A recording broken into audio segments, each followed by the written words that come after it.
let's have a conversation, a real honest conversation about something I notice all the time in the wellness, spiritual, yoga, whatever communities.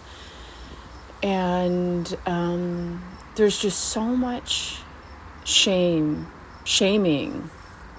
around healing and where you should be, and once you're healed, this will be your experience for you.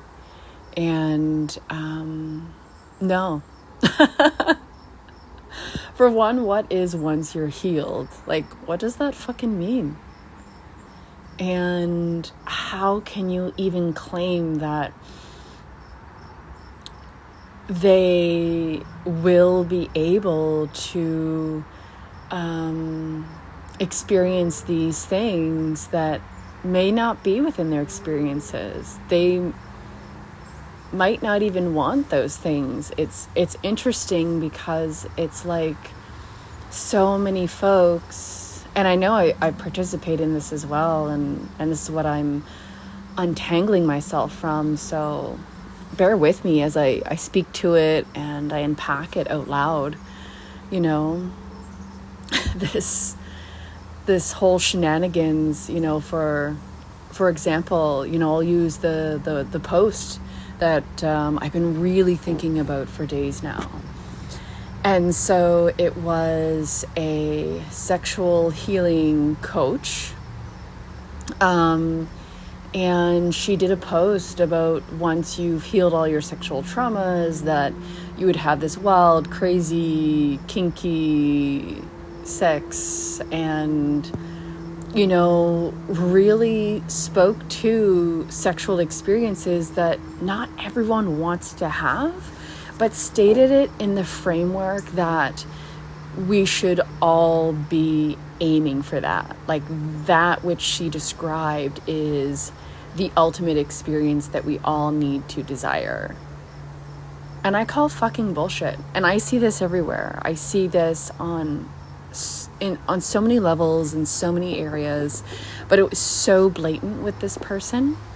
And then I went into the comments because I was feeling, you know, I wonder if anyone was triggered and gently voiced their, or maybe not gently, just voice their trigger and say, hey, I'm not part of your binary. And someone did. This beautiful person. I love the way she posted. She's pretty honest. She started with like an emoji that was puking, so like puking emoji, and which I was like, okay, can't wait to read the rest of this. And she really spoke everything that I was speaking to. And then the creator of the post responded with, oh, well, when you have healed your sexual traumas, then you'll be able to reach these experiences and engage in these healthy sexual experiences. Talk about fucking gaslighting. It was like, what? Maybe she doesn't like kinky. Maybe she likes softness and whatever the fuck she likes, you know? There's no right or wrong. There's no boxes here. It's our own experiences. It's our own desires, and they are unique to us, and they're also changing and evolving. So whatever the truth is for us in this moment in time, for the experiences we desire, is what it is for this moment in time. And then let's unpack for a moment that, like, oh, once you're fully healed, you know, it is continuing that narrative of there being a destination point, there being a landing point where you're like, oh my God, June 26, 2020, that's the day I fully healed.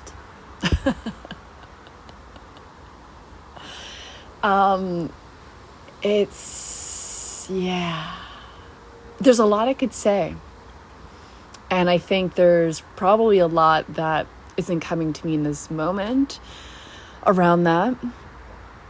But I'm going to trust whatever needs to come through this transition to be what it is, because this is a continuing conversation as I unpack this out loud and as I untangle myself out of this new age web of there being a destination for healing, like a destination point, some arrival of sorts. And once I experience X, Y, and Z, like whomever said, that's the moment I'll know I'm healed, when I can participate in this experience. And yeah, I feel like that thought process,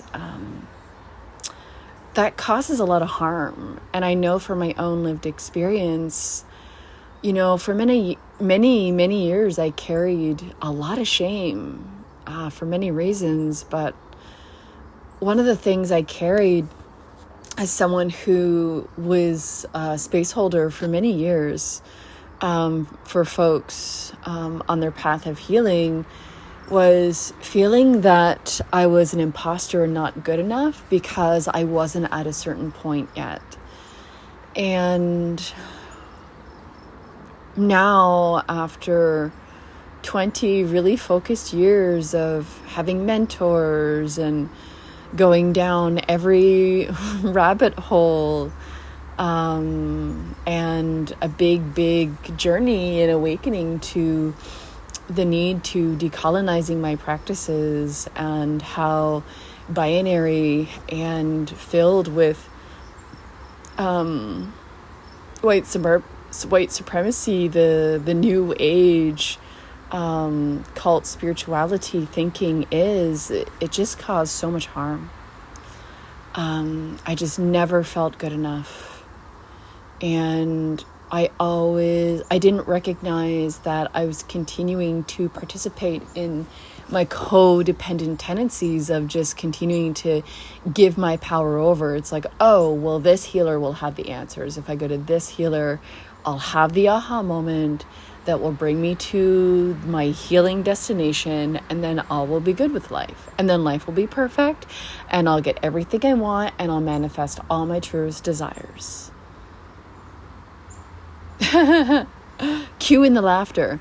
Does that sound familiar? Have you experienced this as well?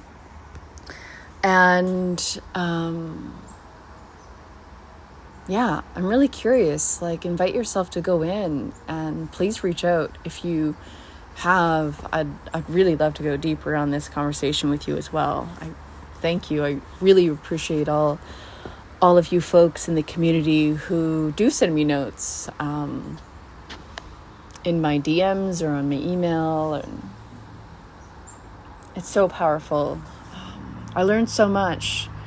There's so much wisdom that you all have, and it is so touching when I engage in that wisdom. And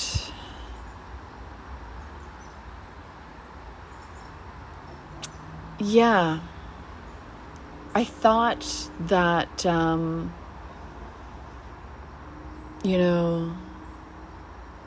this mindset, this approach that so many of us have participated in, and so many of us still participate in maybe subtler ways, or there's threads that are woven as we're continuing to unpack and untangle and decolonize. It's like a basket, and piece by piece we're unweaving and reweaving. And when I notice these things and these things trigger me, I love to ask myself, okay, well, am I regurgitating this mindset within my body of work when I communicate with my clients? Why is this so triggering for me right now? So I get really curious. And so in this curiosity for the past few days, I really began to feel it in my body. The shame that was carried for so many years, and the way I used to mentor folks for so many years. And it's interesting, I face this guilt sometimes around, the way I used to mentor in this way, within this mindset, when I was deeply immersed and entangled in this thinking as well. And then I invite this deep, deep compassion and kindness and softness, because I'm learning. And I was really doing the best I could with the tools I had. All I had at that time were the mentors that I did have, who were deeply entangled in that mindset. And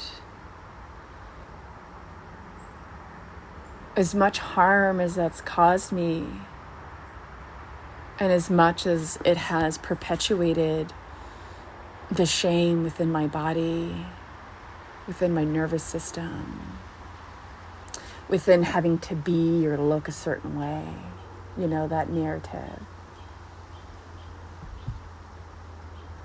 I continue to see the wisdom in that.